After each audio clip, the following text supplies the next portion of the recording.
You guys are watching NFL Daily. I am Tom Downey. Some trade rumors and injury news on today's show, off-season and playoff hybrid type of deal. We begin with what's probably the top story right now in the NFL, the growing winds of a DeAndre Hopkins trade, which would be less shocking than the first one, since we've actually heard the buzz about it this time around. Report is that Hopkins wants out of Arizona, and the Cardinals plan to try to trade him. Jordan Schultz reported at first that the Cardinals are going to tell GM head coach candidates that they're going to trade Hopkins. He wants out. He's aging, likely wants a new deal, but he's still Hopkins. He's still a great receiver. There's a handful of teams with a clear-cut better receiver one than Hopkins, even though he is older and expensive.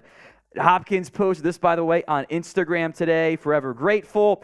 That certainly looks like a goodbye post from Hopkins. Now, he is coming off the suspension. His numbers were down this season, but you're talking about a guy who's averaged about 80 yards per game, which is massive production.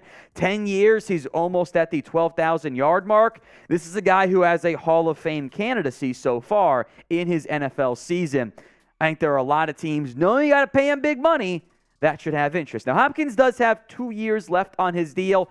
The new team would owe him $21.7 million this year, $17.2 next year. A new deal, in theory, would bring that down fairly significantly. You could restructure that deal and drop the price tag to, in terms of the per year price, they're going to pay him about $20 million, but your 2023 impact could be far lower.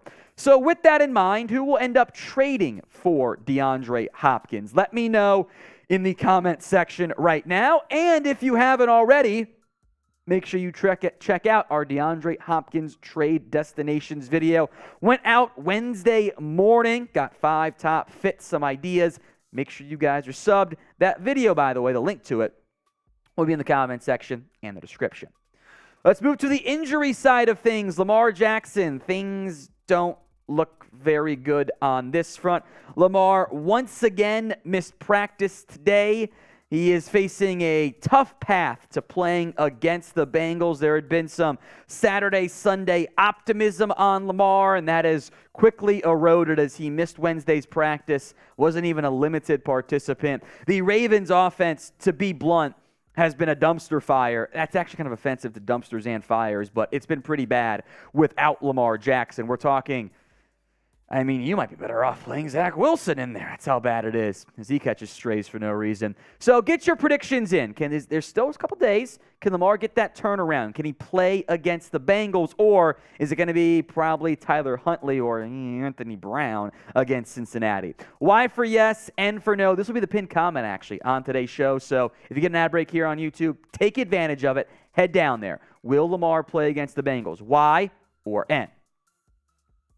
Lamar has not had his best year ever. That was still, of course, his MVP season, but hey, comparing to MVP years, that means you're probably a pretty good quarterback, right? 62.3% completion rate, 2,000 yards, almost a great rushing number production, 20 total scores, 7 INTs, and I think maybe the best stat of why Lamar is good.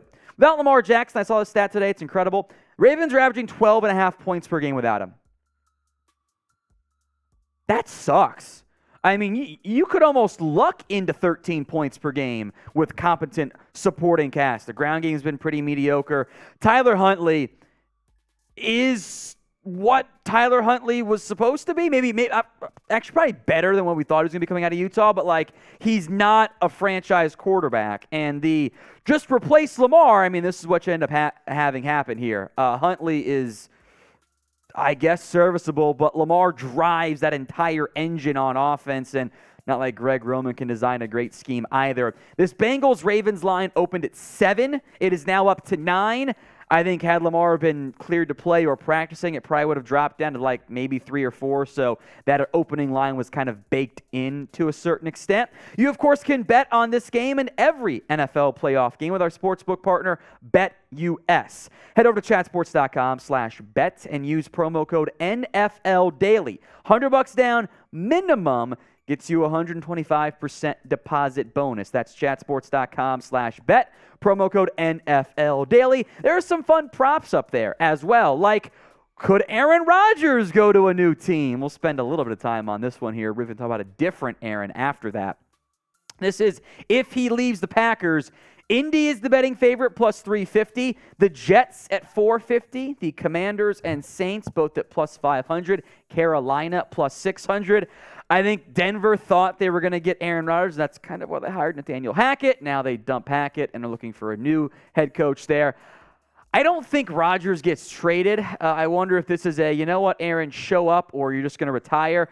He kind of left that door open. We've talked about Aaron Rodgers before. I'm sure we will revisit it in some point in the future and or in mailbags. I know there are questions about it. Those are just the odds on where he goes in the event he gets dealt. No guarantee he does. From A.A. Ron to Aaron, Mike Florio this is peak Florio season, floated the Aaron Donald trade idea. Now, this was sprung up by Florio pushing very hard Sean McVay might retire. And Aaron Donald is on record as saying publicly, I told Sean McVay when he got here, I'll be here basically as long as you're here. And then when you go, I'll hang it up too. Now, I would wonder if, given the timing of that comment, whether or not that was hey, I didn't realize McVay was going to retire in a year. I'll also make note that Donald was banged up a lot this year. That continues to age the body there. The contract, as we'll get into, is kind of built more for a 2023 retirement there. Donald does have a no-trade clause. It was pitched of Donald could look for a trade to a more contending team.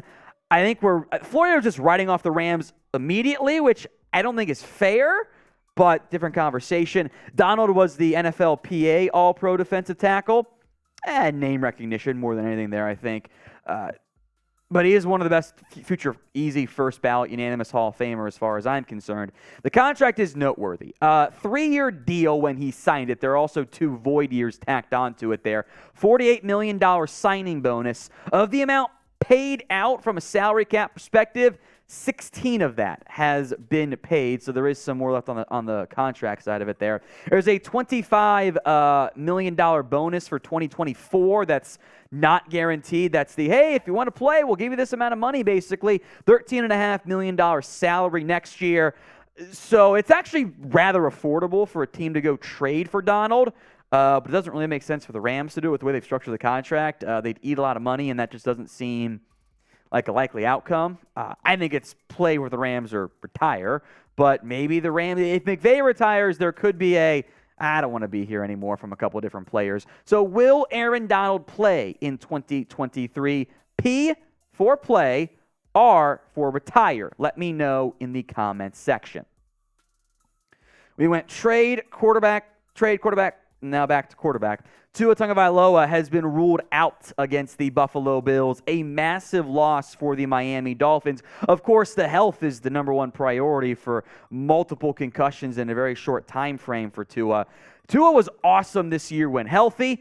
My boy Will Scott was very much in shambles when Tua was declared out because it's either Skylar Thompson or Teddy Bridgewater. Tua was playing as a franchise top 10 quarterback level, whatever metrics, whatever buzzword you want to use for, wow, that's really good quarterback play. 65-ish% completion rate, 3,500 plus yards, 25 scores, 8 interceptions. Those numbers brought down in the second half against Green Bay when he was playing pretty poor there.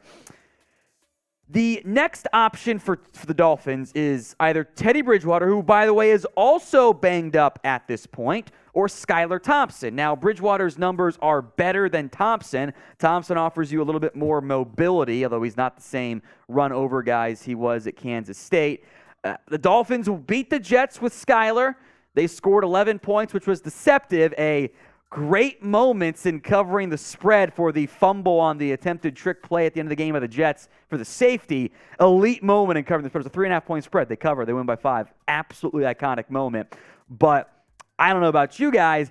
I don't have any real confidence in Tua Teddy or Skylar finding a way to take down the Buffalo Bills on the road in the AFC wildcard round. This line was at around 12. There had been some buzz yesterday that the Dolphins were going to have Tua. The line had dipped down to 9. Then it had gone to 10 and kind of hovering around there, 9.5, 10. Now it's back up to 14. So the initial spread was we don't think Tua plays, but we'll bake it in a little bit. Up by 2 since then. Had he played, it might have dropped to 6, 7.